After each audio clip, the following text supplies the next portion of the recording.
When environmental engineers set fires on Mars, the red planet turned green. These fires thickened the atmosphere, warming the planet.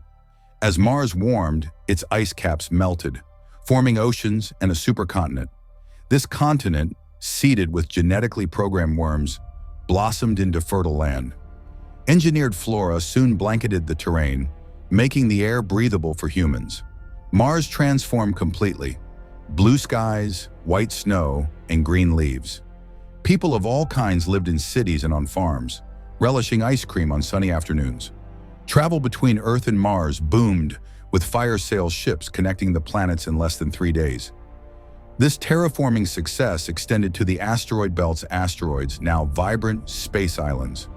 The solar system community, enriched by this expansion, celebrated legendary sports events with renewed vigor, with the World's Cup, the Stanley Cup, and the World Series more full of heroes than ever before. But this rushing era of colonization brought new problems for human populations. The thrust of human expansion ended with a change in the way all life was created. It happened everywhere at once, starting with uncertain observations and nervous whispers. Still no flowers round here yet. Spring's not coming. Nothing happening in the fields. Nothing. Not even a weed. No, we can't make an appointment for you. Dr. Cross is fully booked. Try another fertility clinic. It went on like this. People asked a lot of questions. Politicians got involved. Everyone in the solar system was afraid. Leading scientists in all fields abandoned their work to study the problem. And then the crushing news that shook every person to the core of their being. For some reason, life could no longer be created naturally. Females stopped getting pregnant. Plants no longer produced seeds that would grow. Eggs were unfertilized. All at once on Earth and Mars and the space islands, the miracle part of the miracle of life had stopped. This didn't mean new life stopped being created. Life continued to be created, minus the miracle. Creating new life became a human responsibility. The beginnings of life were through medicines and machines. Geneticists became responsible for everything. The nanoscale 3D printing of digitally programmed DNA. The arrangement of that DNA into embryos. The steroid womb, where the embryo's growth was turbocharged in an effort to reach the plateau of life. People had already been practicing industrial genetic engineering to grow life forms for the exact needs of different terraformed colonies. From then on, the techniques first used on Mars were used to grow all new life in manufacturing facilities. Humans on Earth, Mars, and in the asteroid belt, all the plants people needed, all the animals a farmer would raise were all created by human hands and minds. Humanity was torn by its new responsibility to create all life. Countless political squabbles and religious schisms arose from this new reality.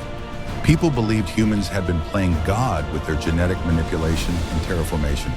Geneticists were blamed for cutting off the entire human race from creating life through simple contact between two of a species. Billions of people in the universe were drawn to gods and religious movements of all sorts. None of these groups got along well, and their relations deteriorated over the years.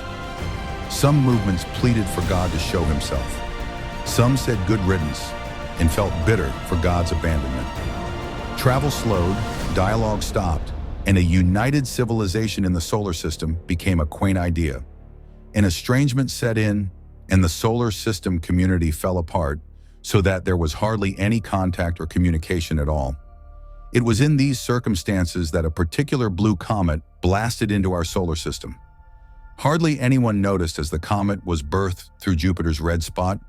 A streak of blue light shimmered in its wake. When the blue comet approached the asteroid belt, the Asteroid Defense Force on St. John's Space Island picked it up on their scanners. The comet was headed straight for them, but no one panicked. They'd taken care of this sort of thing thousands of times before. The small space island at the outer edge of the asteroid belt mustered its usual defenses. Secure in their belief this comet would obey the universal laws of physics and be redirected by a gravity well shot into its path. As the comet blazed forward, it ignored the gravity well along with the universal laws of physics.